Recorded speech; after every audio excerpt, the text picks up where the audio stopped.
We often look up at the stars and ask, if the universe is so big and ancient, why aren't there big and ancient civilizations spanning the galaxy?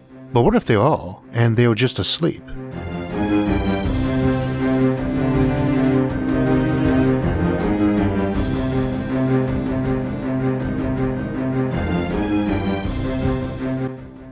It's been a while since we visited the Fermi paradox directly on this channel, and it's probably overdue. In the past, we've looked at almost every solution folks have presented about the Fermi paradox, but there's one group of solutions we've mostly skipped. A variation known as the estivation hypothesis has developed within that group since the last time we discussed the Fermi paradox, so now seems like a good time to look at these solutions more in depth. Interestingly, this also happens to be a category of solutions that predates the Fermi paradox itself. The Fermi paradox is fundamentally a response to our deepening understanding of the antiquity of our world and the evolutionary path of life on it, coupled with the realization that our galaxy hosts hundreds of billions of stars, which makes up less than a billionth of all the stars in the visible universe. That took a long time to sink into our collective consciousness, and it really wasn't until we were taking our first steps toward designing spaceships that it slammed home. Yet many years before that happened, some folks were considering it. One of those was H.P. Lovecraft, best known for his Cthulhu mythos, but not very well known in his time, probably because these ideas hadn't really had time to sink in. This brings us to our Audible Book of the Month, H.P. Lovecraft's At the Mountains of Madness. This is one of the best known stories that began that mythos, focusing on the discovery of a truly ancient and alien civilization found in the depths of Antarctica, whose existence covers vast amounts of space and time. This is one of our earliest examples in fiction of trying to come to terms with the idea that if life can arise naturally, with all the countless billions of worlds, many predating us by billions of years, there has to be a reason why they aren't seemingly everywhere. You can pick up a free copy of the story today and also get a 30-day trial of Audible. Just use my link, audible.com/Isaac, or text Isaac to 500-500. A regular aspect of Lovecraft's work is that these ancient beings share nothing of our own worldview. They are not so much evil as operating under totally alien outlooks. That's important to the Fermi paradox because our broadest group of possible solutions invariably revolve around alien behavior and motivation, and we don't want to make too many assumptions in that regard. Even just reading material written by fellow humans only a century or two old can reveal some huge differences in perspective and ethics, and I'll throw that in as a warning about our Book of the Month too. Anytime you read a classic, and many of our books of the month tend to be, you can encounter some shocking views, and that's especially the case for Lovecraft. For our purposes today though, that's actually a bit of a benefit, because it serves as an example of just how much of a change a few generations can make to a single culture who shares the same traditions in biology. A truly alien mindset might easily be incomprehensible in its motives, though as we've discussed in regard to artificial intelligence, it will probably tend to be internally fairly logical and consistent. An AI might be more human than an alien, for having been made and raised by humans, or even more alien than actual aliens, since those should presumably share the same basic biological motives evolution would tend to pressure a species towards. However, I've often noted that classical evolution makes little sense once you get technology. If you extrapolate that out onto geological timelines, rather than just envisioning a species a few centuries ahead, you can end up with something just as detached from evolutionary roots as an AI would be, from centuries of genetic or cybernetic alteration. You can expect that they will be sufficiently logical, but in truth, folks already are, and we can see how irrational that often seems. As best as I can tell, just about every human who has ever lived has been logical. Their personal assumptions, training, experience, and worldview just flavor where that logic starts, how well it is performed, and where they subconsciously tend to steer it. If you begin with very alien biology and motivations, that can end at some very logical but mystifying behaviors and opinions. I wanted to stress that point because the Fermi paradox has a vast number of suggested solutions, as we detailed in the Fermi paradox compendium, but most tend to fall into three broad categories. The first being that they don't exist, the second that we can't detect them, and the third that we can't recognize them. Even most of our solutions we had to classify as miscellaneous arguably weren't outside those three, but more of a hybrid between 2 or 3 categories. The first, that they don't exist, only relies on the motivation of the alien in a very minimal way. It's the category for solutions ranging from life being very uncommon to intelligence evolving very rarely, but it also includes that we might be unnatural in origin, an extreme fluke of probability like a Boltzmann brain, any scenario where we were created by a god or aliens or computer programmers, or that we are natural enough but prone to killing ourselves off with our own technology. Both of those, unnatural origin and suicide by technology, do have a motivation component, though for the former it is the creator's motivations that matter, not ours, and for the latter it's more of a lack of clear perspective. You assume the folks wanted to survive, so they did not detect the threat, or could not bring themselves to recognize it. I'll get to the second category shortly, but first let's deal with the third category. That mostly contains similar examples. It's the one for things like aliens walking quietly among us, while we are unable to recognize they do, either through outright denial or that we lack the context to even see it, as we could walk right past a sentient tree or stone and not realize they had thoughts. We don't see them doing anything to indicate intelligence, but we have to acknowledge that maybe their motives are simply so different that their actions appear as simple random noise or coincidence to us. A big swarm of mosquitoes that was actually a hive mind might, very logically, be motivated simply to gather blood and reproduce. Now that example can be rebutted by pointing out that any sort of intelligence or network requires maintenance and resources, so if it isn't providing an obvious benefit, it probably should not exist, and since a big swarm of mosquitoes ought to act that way anyway, they derive no benefit from a hive mind directing them to do just that. When we get into the second category of solutions to the Fermi paradox, that we can't detect them, we do a lot of those kind of rebuttals. Someone says the universe is full of aliens, but they all keep small civilizations and hide them, and we examined that in the Hidden Aliens episode, and concluded that it was not a very logical survival strategy based on known science, hence it would be very weird for every alien species to do that. The Alien Civilization series differs from the Fermi Paradox episodes mostly in that it is entirely likely, even probable, that a lot of civilizations do try to hide, so in the Alien Civilization episodes we can look at them, whereas in the Fermi Paradox episodes we are not interested in such civilizations unless they offer a solution to the Fermi Paradox, and they don't, any more than an entire village hiding does if one member instead stands up on a hill with a beacon fire and a megaphone shouting out town gossip and census data. We call this exclusivity, or rather non-exclusivity, and it tends to poke holes in virtually every Category 2 solution, and indeed today's case of sleeping civilizations is not entirely an exception. Maybe we can't detect aliens because they don't use radio in favor of something better. Beyond radio being the detection method the SETI Institute likes to suggest, it's just one of many methods which would not be interfered with by better communication systems. This still ignores that you'd expect at least one civilization to maintain a classic radio beacon just to say, "Greetings, new species, welcome to the galaxy." Exclusivity is simultaneously a tricky concept and a simple one. Interstellar travel should be exclusive to species that understand basic math and physics, since it's hard to make rocket ships, let alone fusion or antimatter drives, without it. Alternatively, we could not say space travel is exclusive to democracies, or a particular economic system, since the entire space race was essentially a proxy war between two ideologies with polar opposite views on such matters, and both achieved great successes. We can say space travel ought to be exclusive to folks who understand algebra, but not that it is exclusive to capitalists or communists, democracies or oligarchies, benevolent dictators or military despots, theists or atheists, and so on. We might be able to say it is exclusive to folks who value technology, as we not expect Luddites to do space, but even that's kind of dubious. One only needs to embrace the technologies specifically necessary for travel, and even then just the blueprints, not the science behind them, and a civilization might embrace science and then turn against it. Similarly, we couldn't completely rule out something evolving in space, big space squid that hatch from small asteroids, and go floating around sucking up sunlight and asteroids and space dust for fuel. Or say a race of critters with mystic mind powers who teleport to other worlds but couldn't do trigonometry.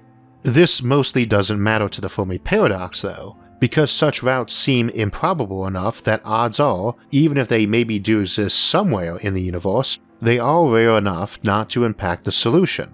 So our example for today is civilizations that go to sleep, and at first, from groundwork we've just laid, this seems as easily dismissed as most other Category 2 concepts. If civilizations sleep, what the heck is their motive for doing so? And why would all of them do it? And we would say there isn't any and move on, simply saying some might but most wouldn't, and thus it's not a good Fermi paradox solution. However, we recently had a solution provided that does provide a motivation for going to sleep, called estivation hypothesis, which we'll discuss in a moment. It's not a good Fermi paradox solution itself, we'll go ahead and murder it shortly, but it is an interesting approach and got me challenging my assumption about sleeping civilizations in general. But first, let's discuss estivation hypothesis. It came out in 2017, a year after both the Compendium episode was done and the first Civilizations at the End of Time episode, and appropriately, the paper by Anders Sandberg and others on this is titled "That Is Not Dead Which Can Eternal Lie," which is a quote from H.P. Lovecraft's Necronomicon, a fictional work mentioned in some of his stories and popularized a lot nowadays.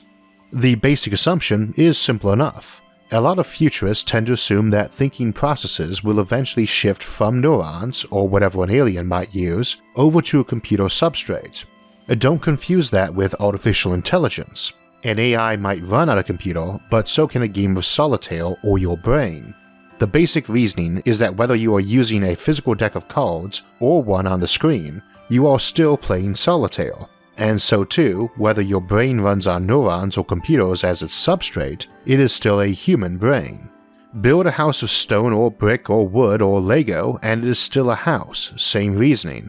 Not everyone agrees, but that's the concept.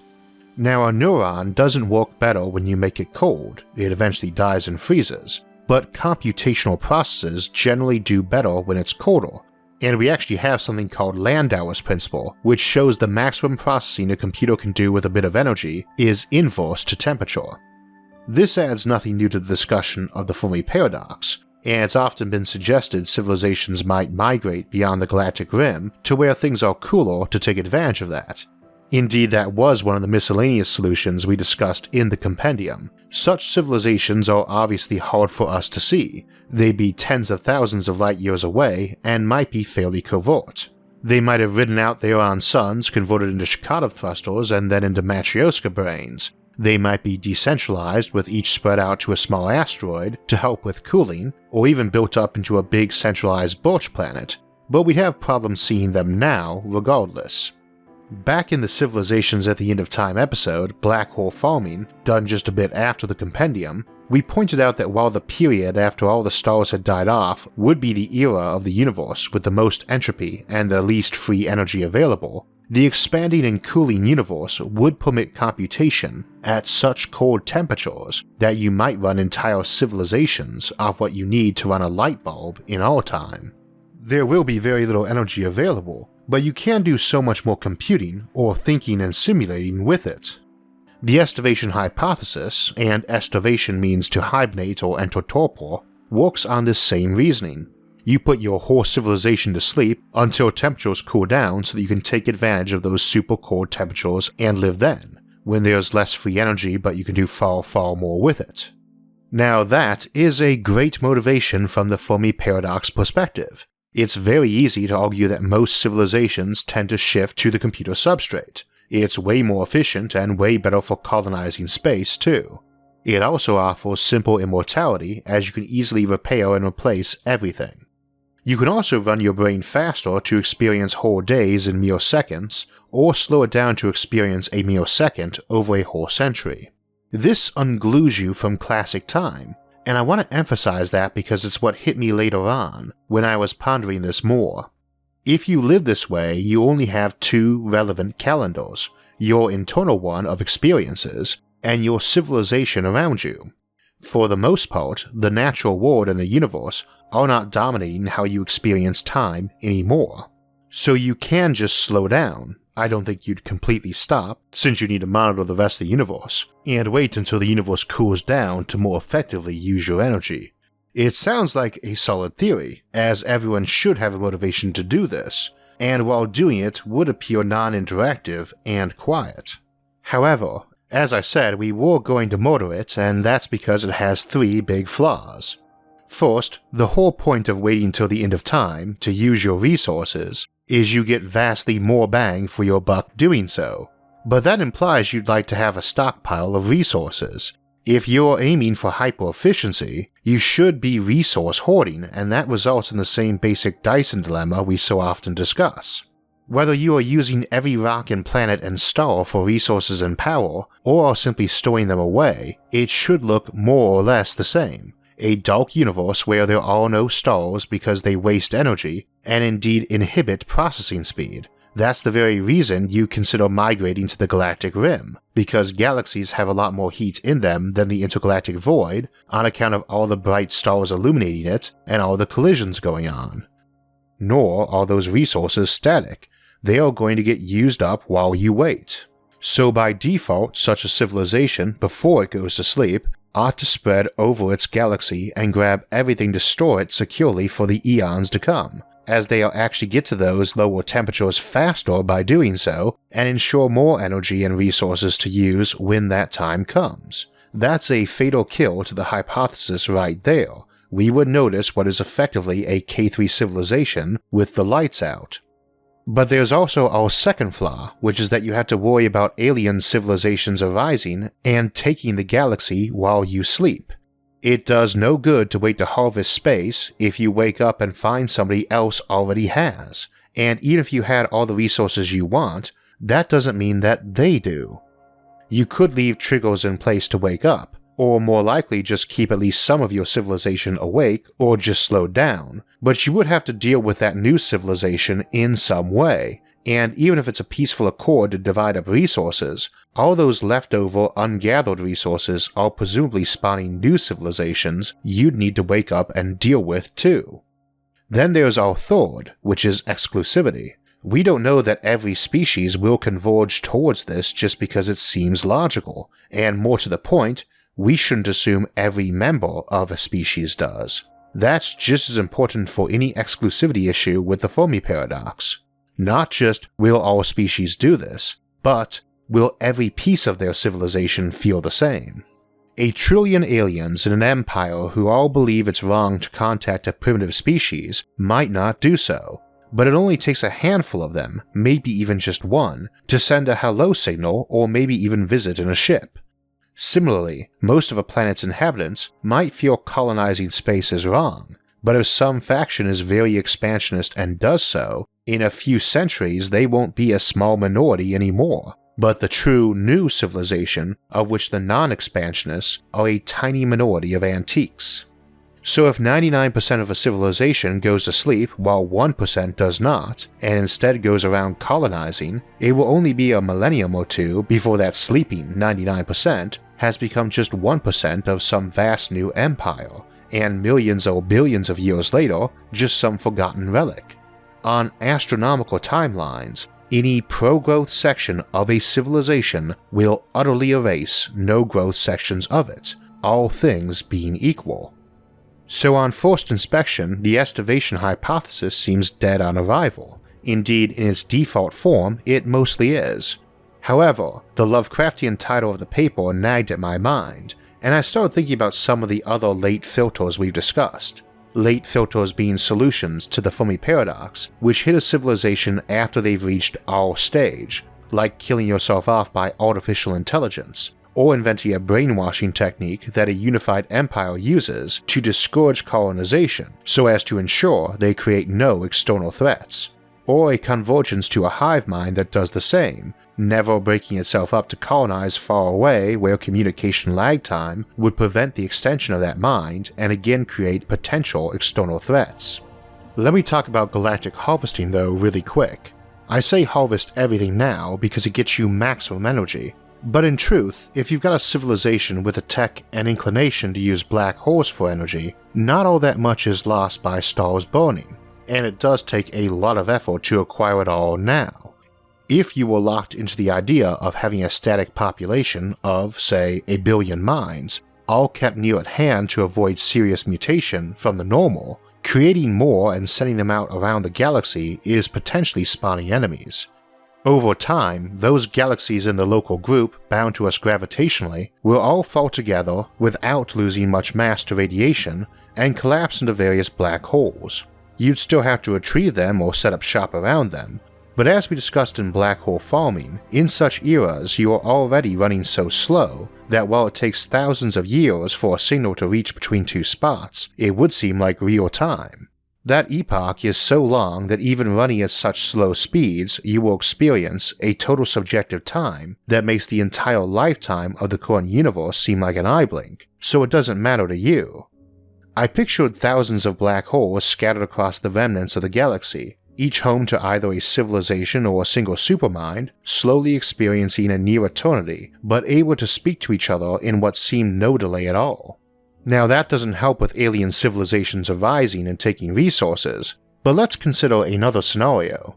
It's billions of years ago, and they are the first on the galactic scene, these old ones. Ethics vary, and we'll say they are rather repugnant in that purist and genocidal kind of way, but they firmly believe their civilization is essentially perfect and should tolerate no threats or distorted imitations. They know that if they go out and colonize the galaxy, those splinter civilizations will likely eventually become every bit as alien as actual aliens. You don't trust anything smart enough, be it one of your own or some AI you've made, to go harvest the galaxy and bring it back. So anyone you send out is either dialed down to near stasis, experiencing virtually no time at all, or too dumb to do much. No self-replicating machines or clever members of your species sent out to harvest the stars and decide to keep the resources for themselves while they are busy, awake and harvesting and contemplating. So you opt to only gather up resources from nearby, to live only nearby, and to mostly sleep until the day comes that you can enjoy the benefits of super slow, super cool, ultra efficient computing, where anyone sent out would be forced to experience time slowly anyway, because it's the nature of such ultra-cool computing that you actually have to wait a long time between each use of a circuit so it can cool back down again on its own.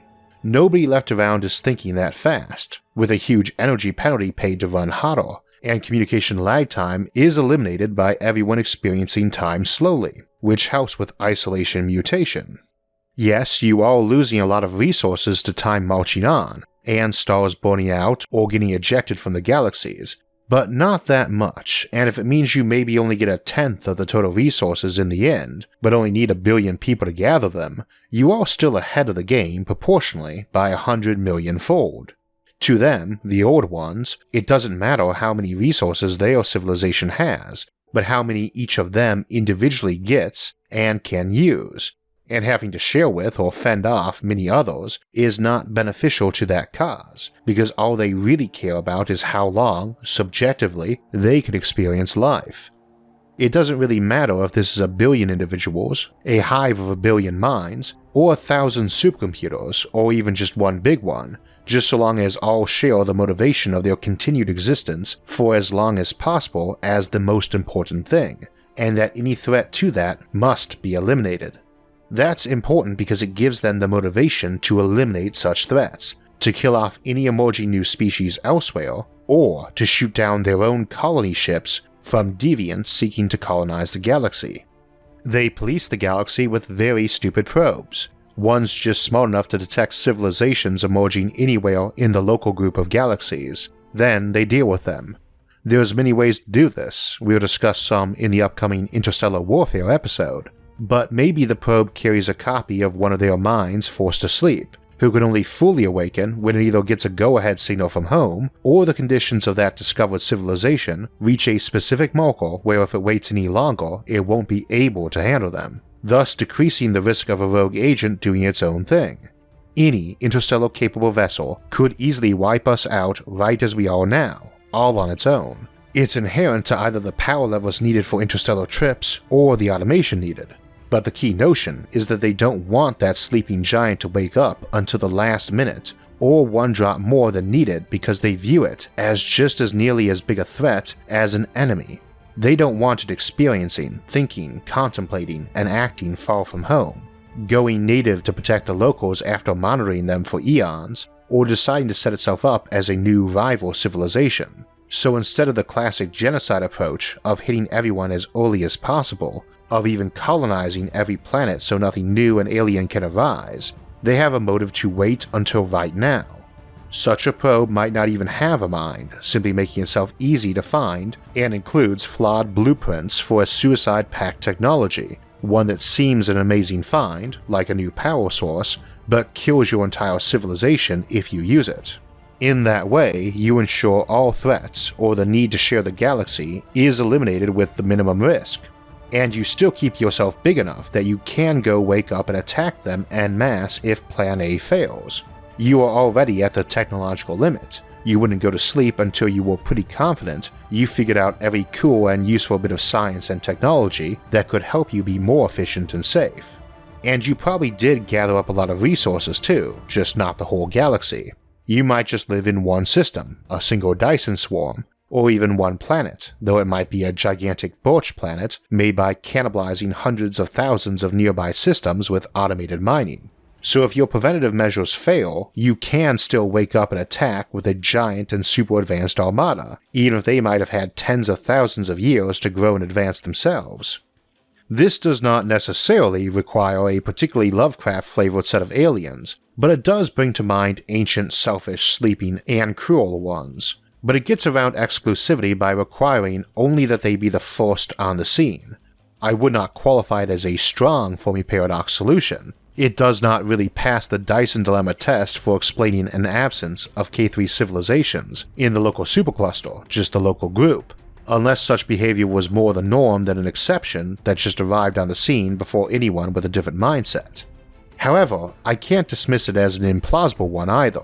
This hybrid of estivation hypothesis and the more classic space opera notion of old and cold aliens waking up occasionally to slaughter the galaxy, as with the Reapers from Mass Effect and many other stories. That's what is so potent about Cthulhu mythos even a century after it was written. Not just the classic dangerous sleeping predator hiding in its dark cave and emerging occasionally to hunt us, but that emerging awareness of just how huge and old the universe is.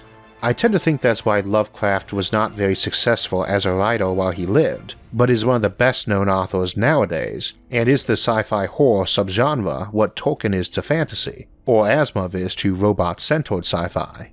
We grew up in a world that few saw then, but we know all too well now. Robots aren't a novelty like in Asimov's time, and the vast age and scope of the universe, with possible ancient alien civilizations hanging around, isn't something that only really was understood by a handful of astronomers and hadn't sunk into public awareness yet. We know how old and big space is. We know that the chemistry for life ought to be fairly common. And we know that the basic evolutionary mechanics of biology should tend to favor species that are fairly predisposed to seek to survive and grow their numbers, and their absence and the Fermi paradox worries us. I think that Lovecraft was the first writer to really tackle that feeling, and needless to say, his writing doesn't encourage optimism. I disagree with that fear his works are best known for, but it does absolutely make for a great read or listen, and has inspired countless authors and novels, from our book of the month a few months back, Alistair Reynolds' Revelation Space, to the master of modern horror, Stephen King, who cites him as his inspiration, and says no one has yet surpassed Lovecraft at tales of dread and horror. Of all of his works, I've picked At the Mountains of Madness as our book of the month because it also captures that feeling of exploration too, and we get to see humanity's brighter side as an expedition challenges themselves, reaching out to explore new realms, something we see as a common part of the best horror in that time, whether it was expeditions exploring the Antarctic or old tombs and pyramids, questing for ancient knowledge. There happen to be many versions of the story in abridged, unabridged, and radio drama forms, or in anthologies, one of the nice things about the classics, so I'd recommend searching through them for the narrator you like the most, as Audible does let you play a sample of each performance before grabbing it.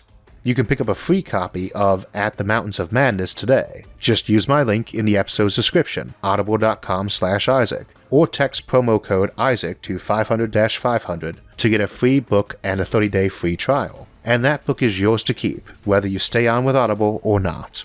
I won't say you are going to love it, as it is a horror story charting an expedition to a strange and barren place, but if you don't enjoy it, you can swap it out for another at any time. Next week, we'll be doing our own expedition to a strange and barren place, as we return to our Outward Bound series to look at colonizing Alpha Centauri, and we'll discuss both interstellar colonization and the special problems of binary and multiple star systems. From there, we'll move back home to look at how we can go about building up the orbital infrastructure we'll need to colonize space.